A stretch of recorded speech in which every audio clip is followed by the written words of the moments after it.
और सीधे आपको लिए चलते हैं वाराणसी, जहां पर अमित शाह क्या कुछ कह रहे हैं, सुनते हैं। पुस्तकों को राजभाषा में अनुवादित किया जाए। एक राजभाषा विभाग ने अभी एक अभियान दिया है। कार्यालयीन कामकाज के लिए सरल सुस्पष्ट शब्दकोश रखेंगे, मगर मैं हिंदी के विद्वानों को थोड़ा एकदम गले नहीं उतरेगा, हजम भी नहीं होगा। हमने हिंदी को लचीली भी बनानी पड़ेगी।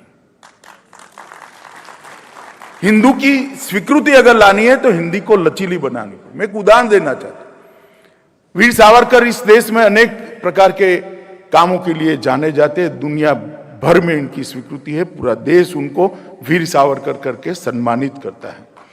मगर आप लोगों के ध्यान में बहुत कम होगा कि वीर सावरकर ने स्वभाषा और राजभाषा के लिए बहुत बड़ा काम किया था। हिंदी का शब्दकोश बनाया था और कई ऐसे शब्दों को मैं जानता हूं जो सावरकर जी न होते तो आज शायद हम अंग्रेजी शब्दों का ही प्रयोग करते होंगे। जैसे पिक्चर देखते हैं हम तो उसमें आता है डायरेक्टर, इसके लिए कोई शब्द नहीं था, उन्होंने निर्देशक शब्द दिया।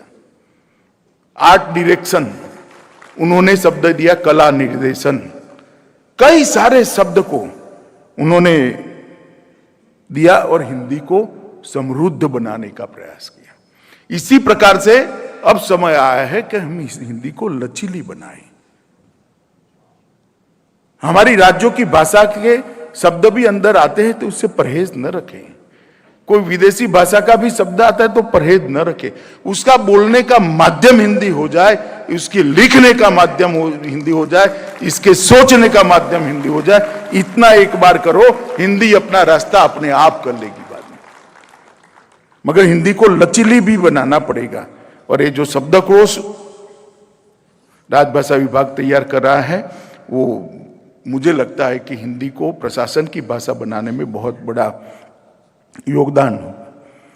आज जो सत्र चलने वाले हैं 2 दिन तक, उसमें कई सारे विषय हैं।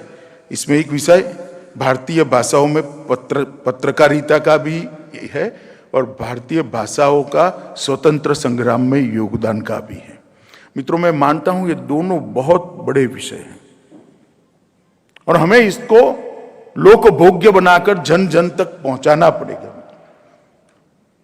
और मैं आपको कहता हूं कि एक जमाने में कहा जाता था कि हम पर जो अंग्रेजी थोपी गई, राज्याश्रय से थोपी गई थी।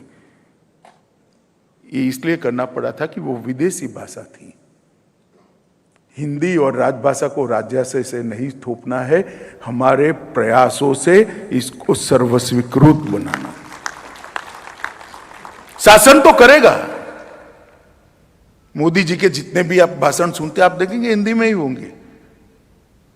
अब शासन के अंदर भी हिंदी भाषा प्रयोग में आने लगी है, परंतु इससे कुछ नहीं होगा जब तक जनमानस के अंदर अपने अपने राज्य की भाषा और राजभाषा की स्वीकृति का हम एक प्रकार का वातावरण निर्मित नहीं करेंगे, ये कभी नहीं होगा।